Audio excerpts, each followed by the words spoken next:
Yung postponement na naipahayag ay postponement para hindi maituloy ang confirmation charges ng dating Pangulong Duterte. Pero ang pamilya ko ay hindi pinopostpone ang panawagan para sa hustisya.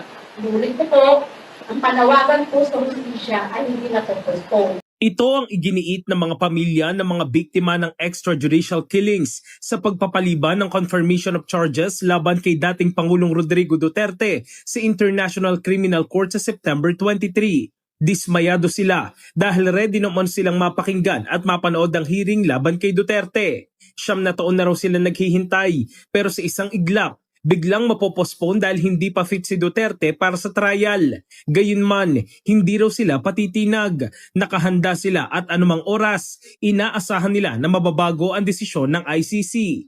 Ayon kay Attorney Cristina Conti, may paraan pa na matuloy ang confirmation of charges hearing ng dating Pangulo.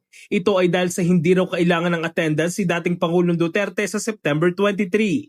Ayon kay Conti, maaaring i-waive ng dating Pangulo ang kanyang attendance at katawanin na lamang ng kanyang mga abogado alinsunod sa ICC Rule 124. Handa raw ang prosecution dahil nakapagsumiti na raw ang mga ito ng mga dokumento na naglalaman ng mga kaso at nag-pre-confirmation brief. July pa lamang ay handa na sila at babasahin na lamang sana sa September 23 ang kaso. Sinabi pa ni Conti na hindi na raw bago ang ganitong galawan sa ICC na may last minute decision kaya panawagan nila na huwag pasisilo at huwag magpapaloko dahil kailangan ang magiging desisyon ay batay sa katotohanan lamang kung okay o hindi ang dating Pangulo.